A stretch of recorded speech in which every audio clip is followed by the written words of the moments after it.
Welcome to another episode of Quilters Rule the World. I am Teri Lucas and I get Lori Baker all to myself today. How fun for both of us.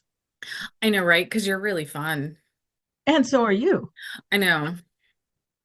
We're both very lucky. There are two bits of news I wondered if you'd heard. One is the Pantone Color of the Year. Oh, no, I haven't. It was released today. I sent Tracy a note this morning. But it's mocha, mocha something. I just had it on my computer screen. It's mocha. It's some kind of like it looks like um what kind of chocolate? It looks like milk chocolate brown. Are you looking it up? I am. And you see, I'm not a fan of brown, so that's a little bit disappointing to me.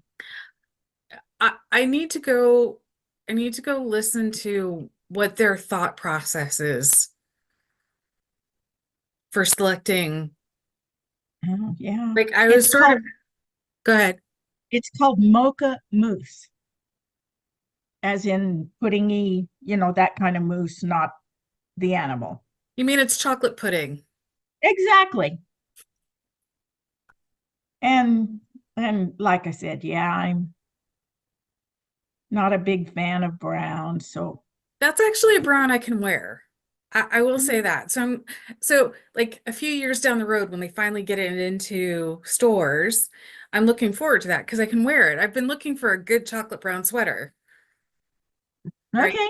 So yeah, eventually it'll be there. Right? Because I left my really good one at my sister's house. Oh, why do we do that? I had a yummy long gray sweater that I wore all the time, disappeared. Right. You're a winter, aren't you? Oh yes. Yes. I'll bet you can't guess which season I am. Well, Uh, see, I'm thinking probably spring I'm actually spring and autumn.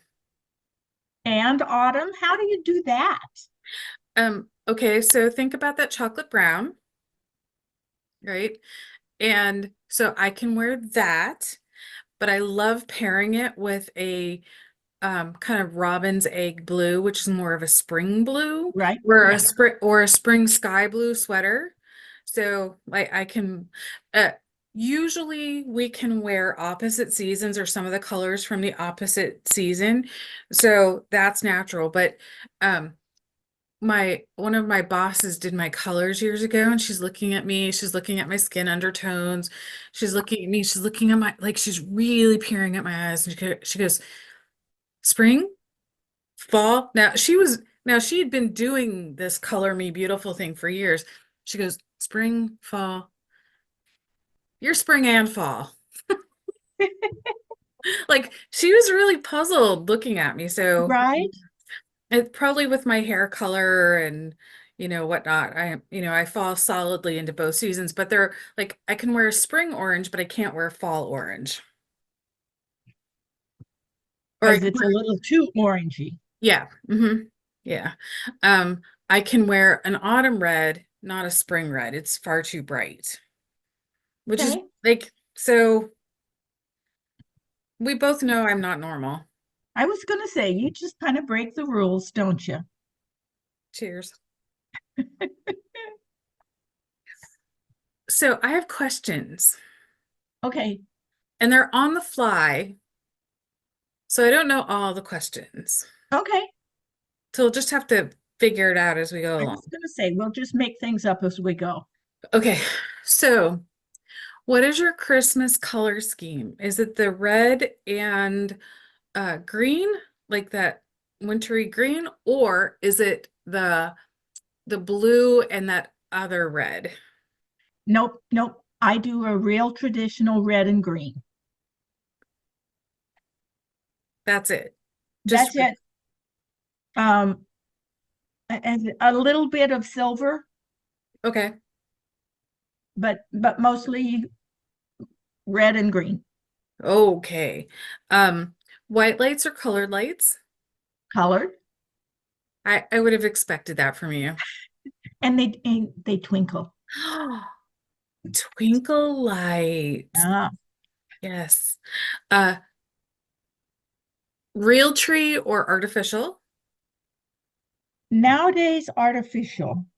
In the olden days, we used to actually go and get our own Christmas tree, Hmm. but Do we you, don't live any place close to a mountain or anything that has nice evergreen trees. So we have an artificial tree. I think I'm going to borrow that as my excuse. It works very well. I just went and bought an artificial tree, and you could have bowled me over with a feather when I decided to do it. Um, okay. Uh, what is your favorite holiday dessert? A chocolate pecan pie. Bourbon? No, no, it's wonderful. I make it twice a year, once for Thanksgiving, once for Christmas. And Any then, more than that, I'd be the size of Cleveland because it's really, really good. oh, like my booty. Yeah, it'd be no way, Way way, bigger? way bigger.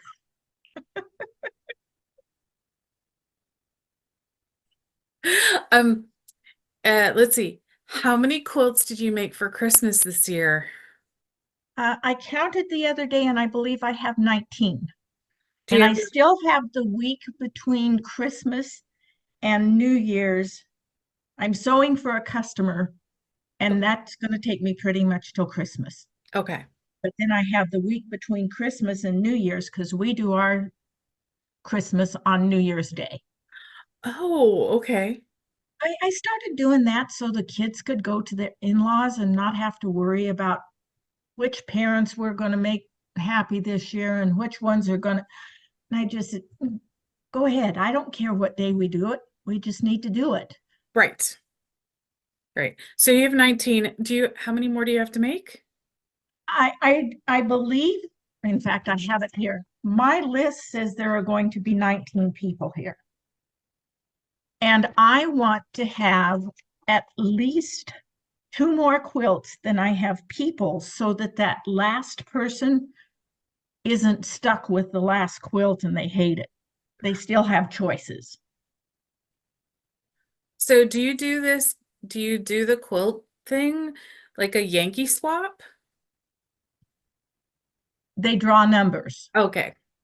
and when it's their number, they get to choose. Oh, cool. Cool. Cool. That's very exciting. It is. One of my sons said they were coming for Quiltmas. I think we're gonna rename it. I Yeah, like that. Quilt Miss. Quiltmas. In fact, I think you just named this particular episode. There we go. Quilt Miss with Lori Baker. Yeah. Um, okay, so one of my other questions was, um, hold on. What is your favorite quilt related gift that you personally have ever received? A pair of gingers. Oh, Back in the olden days when I didn't know about gingers, somebody loved you a lot. and my daughter got me a pair of gingers. Okay, do you still have them? I do. Excellent. Still sharp? Well, I've had to have them sharpened a couple of times. Yeah, because And and actually it's pretty funny because the first time I had them sharpened, they really needed it badly. And when I got them back, the tips didn't meet. And I hated it, of course, because I need the, and I took them to a friend of mine and he ground away a little bit of where they crunch together okay. so that the tips meet, and they still work wonderfully.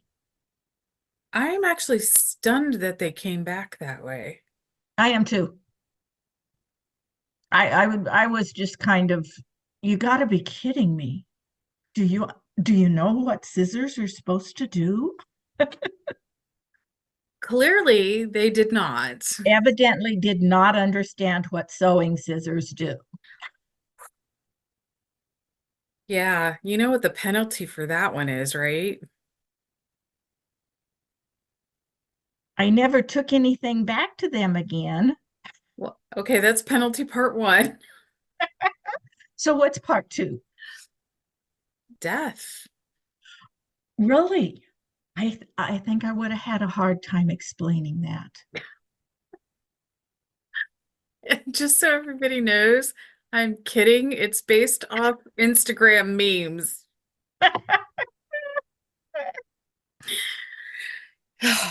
Yeah, but that would have made me about apoplectic. I was I don't get irritated very easily, but I was just downright livid about that. It's like these are my gingers. It's not like you took a pair of kindergarten scissors and sharpened them poorly. These are my gingers. Right? I mean, Yeah, yeah, mess with my scissors. yeah. No, I'll bet for you, bake doesn't touch the. So, what is your favorite quilt related gift that you've ever given? I don't know if it really counts as quilt related, but I bought it at a quilt show. Oh, of course, then it's quilt related. So this is what I'm going to tell you about because it's really one I loved. Early on in the days when I worked for FOF, I was working Houston, one of the first times I'd worked Houston. And there was a vendor there that made jewelry with silverware. And she had a bracelet that was made with the pattern that my mother had when I was a child. Oh, And I bought her bracelet. And while we were chatting, I told her it'd be really nice if she had two. I'd buy one for my sister. She said, well, I don't have one here, but I do have one at home. And I said, what will it cost to ship it to me? And I gave that to my sister.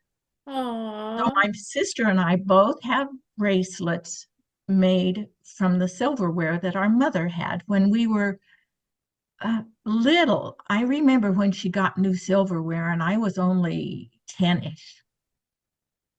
So it was before my 10th birthday that she had this silverware. Um, and I still have the bracelet and I wear mine a lot. So, Oh, that is so sweet.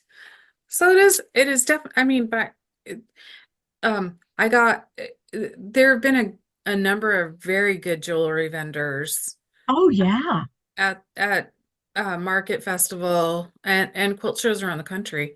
I love yep, them. yeah, They're yeah. You very can find inspiring. some really wonderful, unusual, cool stuff. Yeah. What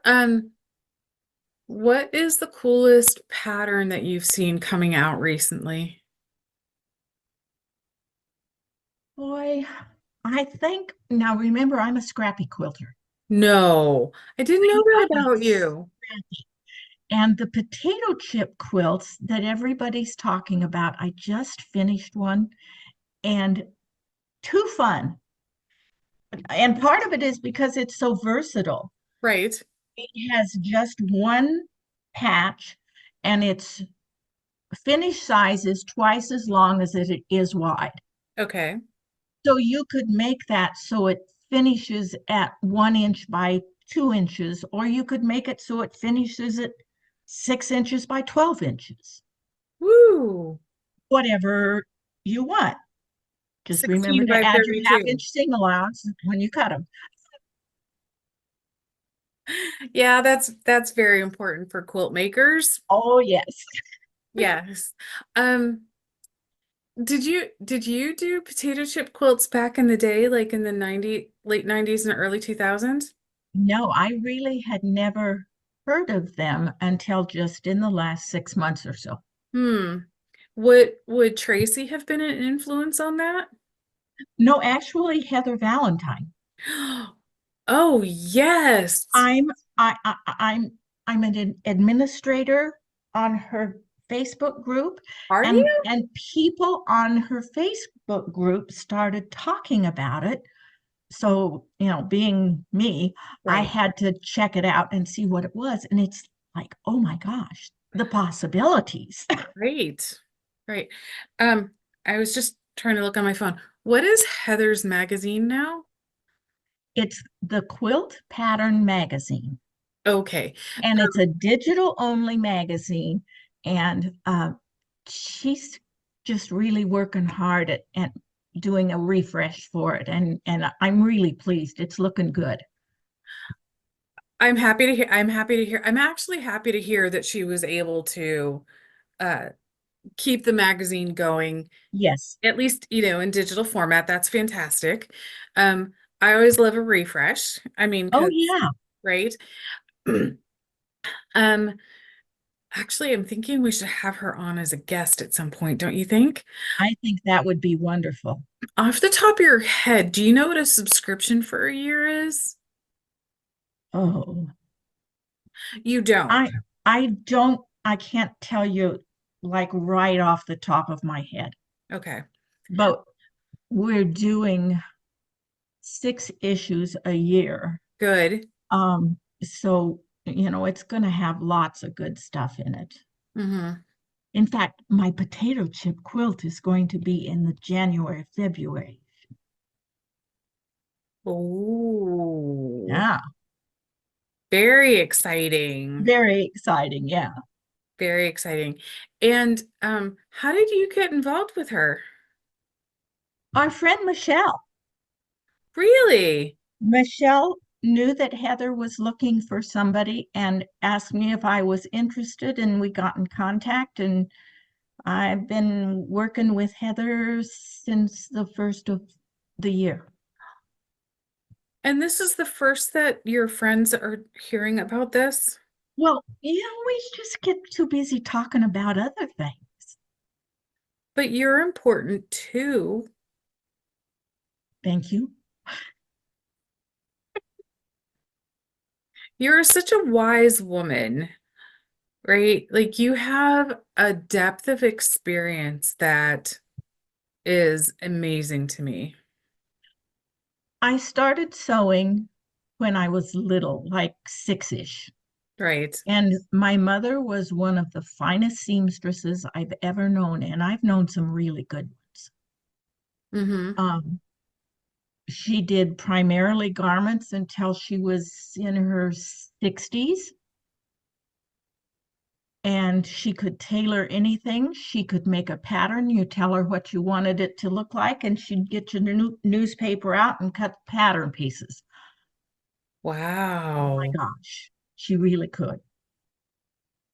Wow. Anyway, and then I bought a good sewing machine, like a top of the line embroidery machine in 1994. Um, and it just kind of snowballed from there because um, I said I wanted to be an educator and wound up working for FOF. And when you get around those people that do that professionally, Mm-hmm. you just you learn something all the time. Right. Just all the time you're learning something. And so one of the first times I actually trained with the FOF educators, I vividly remember I was sitting at a table in front of and just to the right of Larry Touche. And Larry is a wonderful, wonderful seam maker. Just he makes all sorts of good stuff. Um, and as I was sewing and trying to keep up with what they were teaching, every once in a while, Larry would lean up and he'd say, I like to do it like, and he'd tell me what he did. Mm. What that was his very polite way of saying, Lori, you're not doing that right. Oh. And he's just such a gem of a guy. And I learned so much from that gang of people that I worked with then. It was amazing. How long did you work for FOF? About 5 years. Wow. And is that when you went into publishing? No, actually, I my job with FOF just kind of dried up in 2008 when the economy went south. Yeah, And I worked at a grocery store and then at a bank for a long time. It seemed like forever right. because grocery stores and banks, you can't be very creative. If you're creative at the bank in particular, they arrest you. So I didn't go to work. Let's see, the I 2008, I believe it was 2012 when I started in the publishing industry. Okay. So there were 4 years there that I did what I call boring stuff. Stuff to put food on the table. Exactly, it paid the bills, and Right. we were living in a very small town, so you just kind of did what you needed to do to have a job. Right. There you go. Yeah, What is your favorite project that you've ever made? Or do you have a laundry list of projects? I generally say I have my top three favorites. Okay. One of them was my daughter's wedding dress. Okay. One of them, I can't do three, it's four nowadays. One of them was a christening gown that I did for my granddaughter. Okay. One of them is a quilt that I made when I worked for FOP and it was going to be on the runway. So it's reversible. Ooh. One side is my take on a Hawaiian applique, Okay. and the other side is a patchwork quilt. And then because it was going to be on the runway, I bejeweled the heck out of the thing. Like, I don't remember anymore. I think it was 12 dozen on each side of just a little tiny, like quarter-inch Swarovski crystals. Wow. Really, really, really pretty. And it was beautiful under the spotlights on the runway. It was really, really beautiful. And the Um, fourth one is my breast cancer jacket. okay. And it started as a class that we were doing. Karen Boutte came to teach the class, and I remember her asking when I showed her my fabric, she said, which is your boyfriend fabric? And I said, oh, I like them all. She said, you don't have a boyfriend then. Oh, and about then, Kathy Sawyer, who was also an educator, um, came up to me and she said, I just found this material and it made me think of you. And it was a breast cancer print with the little pink ribbons on it. Yeah. So I bought that and I made the jacket and I quilted words all over it. So Mm. it has the names of all of my support team, the names of my medical team. It has one big patch that was all the negatives, and then one kind of little patch that was the positives. Um, and it's just one of those things that it was a healing thing for me to make it and just kind of wrap my head around the whole thing and be ready to move on. Hmm. I like that it was a healing quilt for you. It was, it Hmm. was. Um, what is your favorite quilt that you've ever given? And I know you've made like hundreds over the years. And I say that kind of I ask that kind of reluctantly because I, you know, you you are an incredibly prolific quilter. I haven't looked at it lately, but I have an Excel spreadsheet and I know that I'm up over 400. But I actually was just talking about my favorite quilt yesterday. And at this point in time, it's old. My granddaughter, I believe, is 26, Okay. and I gave it to her when she was probably 6 or 7 years old. And she asked me for a quilt.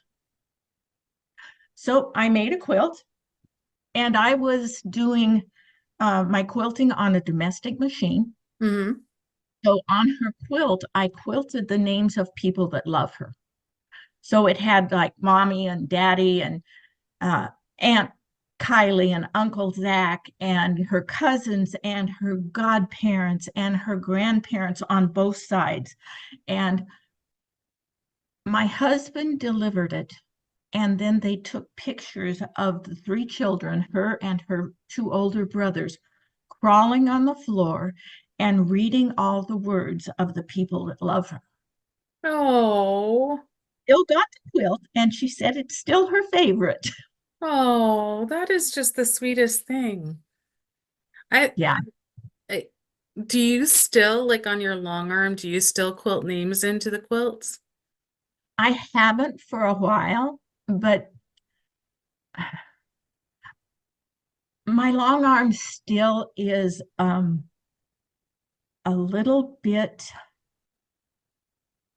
overwhelming to me if I try to drive it. I almost always use the program and it does a programmed stitch. Now I Mm. do sometimes do what I call custom, where I say do this design in this block and a whole different design in this block, and then the third design over here and something else on the border. But to just sit down and actually drive it and write names, not that brave. But who knows? Maybe after the Christmas rush is over, maybe next year I'll give that a shot. Because remember when you were at my house a couple of years ago Yeah. and we were playing on the long arm? Hmm. It's possible. It is possible. And we were doing that, I did a row and then you did a row. Right. And you were kind of, I don't want to say you're copying, but you were copying Yes. we were doing the same thing. Um, hmm. Lori, I have to say I'm completely stunned by that. And not let me say it this way. It's not in a bad way that I'm stunned by that. Um, so I would say right now you're much more of a piecer than a quilter, right? Um, I'm gonna ask a stupid question. What would nudge you to take the risk to do your own stuff? Like what in your what would you need to hear to just go play? And I don't know the answer to that. Most of the time when I'm now see that's interesting. I'm just analyzing in my head and I hadn't realized this. By the time I'm ready to quilt, most of the time I've spent so long making the quilt and then making the back. The back of my quilt usually takes longer than the quilt front. Right, yeah, I could see And that.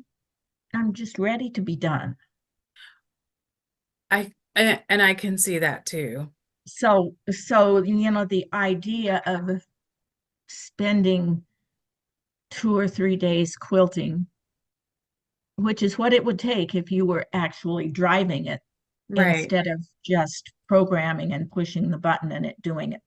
Unless you're like me, then it's like 5 to 8 days. Yes. Well, and see, then the other thing, the cat. The Yes. cat. She really likes to sleep on quilts that are in the frame. Of course she does, because it's a hammock. It's a hammock.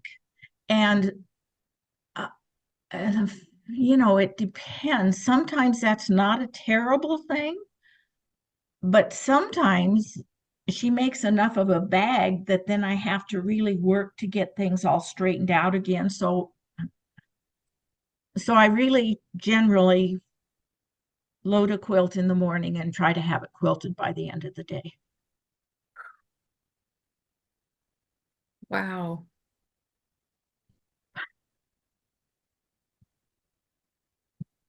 I mean, because you've been so, like, you're Lori Baker. And Yes, I am. to me, that's like brave and courageous and risk taking and all that jazz. And I think probably, well, I really enjoy quilting on a domestic machine Mm-hmm. and doing free motion, whatever. I really enjoy that. But I make so many big quilts, and they're really hard to do on a domestic machine just Mm-hmm. because of the weight of the quilt. Yeah, I hear ya. Having done a king size quilt Yeah. on my Burning a 1080 Yeah. before we had like rulers and templates and Oh, yeah. yeah. And my hands get sore and my back gets sore and yeah. Yeah, I hear ya. I do. Pardon me, I'm still just befuddled by this. We'll have to just have an ongoing conversation, we'll just have to talk about this. I think we will. I think you need to have me to your house again, Oh, I think that's a good idea. right? That was fun. It really was. It really was fun. It really was fun. I love that. I love that in some way you can go back and forth between the domestic and the long arm. Um, Partly because it is two different skill sets. It is completely. Hmm. Um, but also they're interrelated in a way that I in one sense, Lori, I would almost think it would be easier for you to transfer the skills over, but I know from myself too, one of the things that I found out when I had the handy quilter Moxie here is that I the way that my brain is organized, um it's kind of like Harold and the Purple Crayon. So it's, it seems messy, but it's not. Um, I didn't like having only a set space to work in. Like Right, to me, that was frustrating. I like to work all over right, on a quilt. And so I could transfer my skills over. Like quilting was, I was getting the rhythm of doing feathers, I was getting the rhythm of doing tiny bubbles, that kind of thing. Um, but I love the tactile feel of the quilt underneath my hands and the ability to move. Now, for some people, they really love having that defined kind of space, and so it makes sense. So, hmm. one of my favorite quilts that I did on a domestic, I quilted words and I quilted them in a spiral going out from the middle.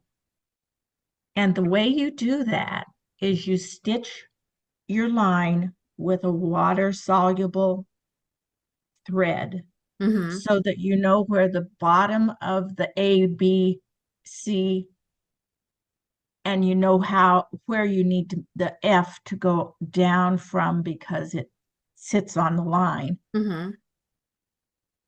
And that was a fun quilt. Once I had all the words written on it, then I rinsed away the water soluble and That it's had to fun. be fun. It was lots of fun. That's just mind blowing, and I'm like, oh, I should try that. Yeah, yeah, you'll have fun. Oh, yeah, I totally would. Actually, no. I lie. Well, I did that. I quilted a quilt for a friend of mine. You probably know her too. And I wrote words all over her quilt, like all over the place. And I think I did some in a spiral. I don't think I came out. I think I went in and so then came out later. But words are fun. Words are easy because you know where you need to go next. Hmm. When you're doing uh, another kind of design, a feather, for instance, you have to think about now, where do I need to go next? Hmm. But if I'm writing hello, I know exactly where to go after the second L. For those of us who have learned cursive, yes, you're correct. We Yes. know. We know. Now, For those who didn't learn cursive, they're going to have a hard time. yes, just the whole idea of making words in printed letters, it it gets way complicated in a heartbeat Hmm. because you don't have the connectors. Correct. Yeah. Yeah. So yeah. All right. What's your final Christmas tip? Oh, just to relax and have fun. Woo woo. That's a Yeah. great tip. And and she says that when she has two quilts to do between now and Christmas. Okay. So with that, Lori, thank you for spending all this time with me this afternoon. It And was great fun. oh, you are a treasure. And I think I'm gonna get you on your own every once in a while. Okay. Partly because you're fun, but partly because you have more to say. Yeah, it's easy. I'm the personality type that it's easy to just kind of sit and watch and listen. Mhm. Thank you, everybody, for joining us for this edition of Quilters Rule the World, one of our special holiday features. So, thank you. Let us know what you think. Drop a comment. Tell Lori how amazing she is. And we will see you soon. Thanks. Bye-bye.